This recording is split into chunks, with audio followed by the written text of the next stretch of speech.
Peggy 18.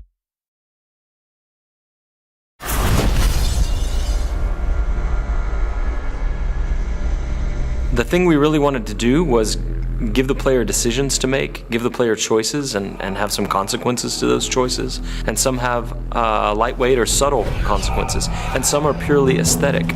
Choice matter because in the media of video game, you can make choices where the movies doesn't allow you to make choices. So having the consequences to what you do and seeing how the simulation deals with your choices, it feels like the player has full ownership of his experience.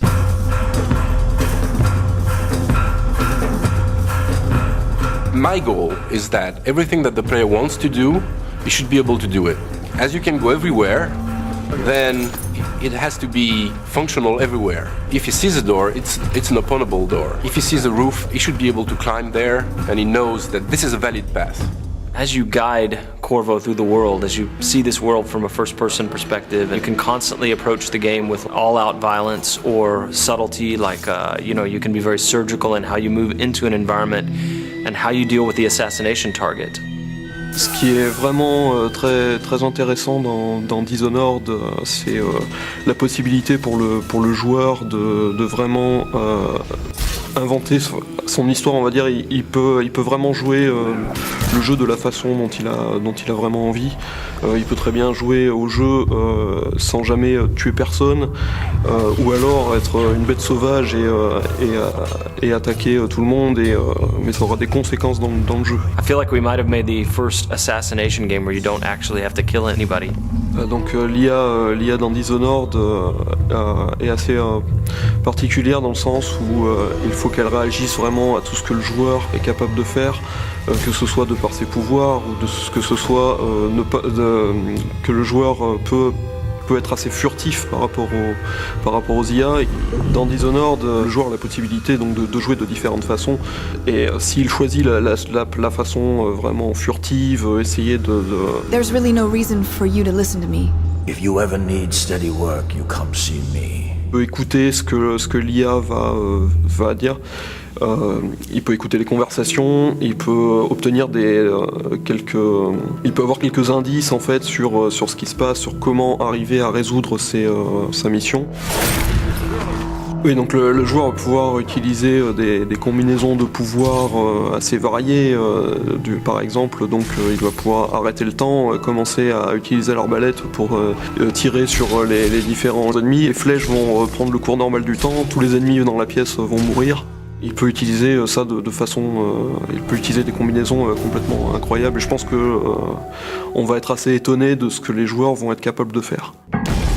So when people play Dishonored, and once in a while they figure out something that just feels utterly creative to them and that they wouldn't have expected to be able to do in the game, that is a magic moment for us. That's what we live for. I watched a guy the other day do something I'd never seen in Dishonored before. He was running away after killing off a couple of high-profile assassination targets, 2 members of parliament, and he was up high on a balcony. And the jump would have killed him because it was maybe 4 stories up, but he had the possession power. And in our game, when you possess somebody, it's not like you leave your body behind and possess them with your mind. It's a corporeal thing, so you move physically into them, and then you pilot them around.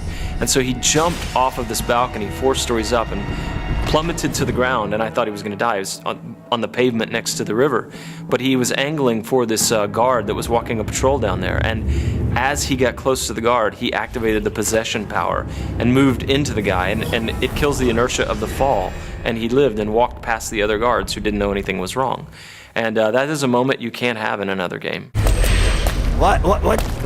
What's happening? Once a programmer came back to us and he shot a little video of something that was really fun and wanted to show us. So what he did was that he summoned a set of rats, then he froze time, then he pulled out the spring razor, which is this kind of mine that you can stick to things. So he could actually froze the rat, stick the mine to the rat, then he possessed the rat, and then he moved the rat around and close to a guard and ejected as the mine exploded. I think what is special to Dishonored is that the moment-to-moment emotion is great. In a shooter, for example, you know that shooting at a guy will kill you, and you have to take cover and progress, and well. But in Dishonored, you can combine things in a way that even the result can be unpredictable. For us, the thing that is a thrill is whenever we are surprised by the game. We see that for the first time, like a character responding to something, all those powers will chain together, and still the simulation works. For us, it's really mind-blowing. What I like to do when I'm playing games, to share experiences. Every player experience would be pretty different. I would love the player to feel that.